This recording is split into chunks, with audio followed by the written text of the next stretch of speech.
নমস্কার বন্ধুরা, রূপা kitchen queen তরফ থেকে সবাইকে জানাই স্বাগত। এই সেই পালং শাক গাছ।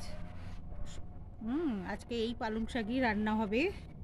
ওই গাছটায় ওখানে গাছ দেওয়া রয়েছে, গাছটা আমি অনেক গাছ দিয়েছি, গাছগুলো নষ্ট হয়ে যাবে। এই পালং শাক আজকে তুলে রান্না করব।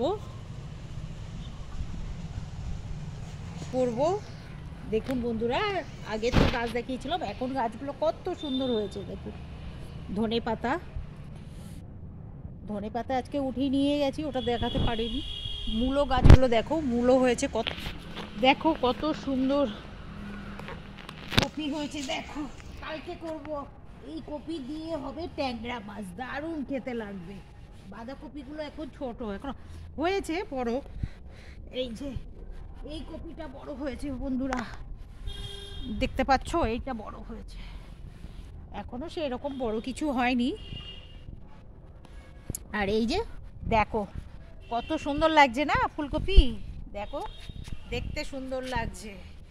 এইগুলো ট্যাংরা মাছ দিয়ে খাওয়াবে। ওলকপিও হয়েছে, আগের দিন তো অতটা দেখাতে পারিনি, কেন তখন সব ছোট ছোট গাছ ছিল।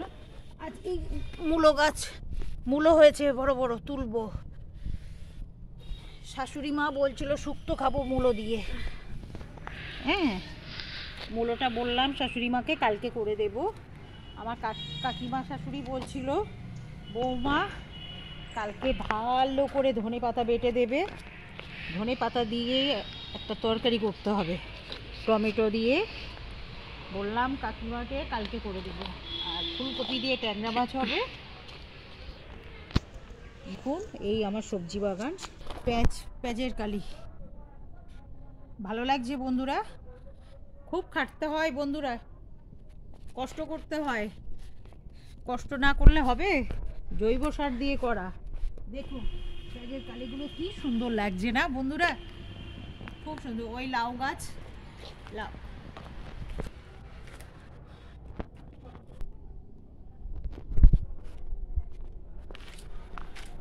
ধনে পাতাগুলো বড় হয়ে গেছে। মেথি শাকগুলোও আগের দিন দেখিয়েছিলাম ছোট, এখন ফুল ধরেছে। এই নতুন বন্ধুরা সবাই একটা করে সাবস্ক্রাইব করে দেবে, যারা নতুন বন্ধু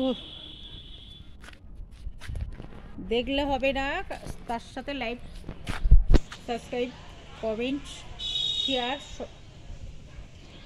করে দেবে।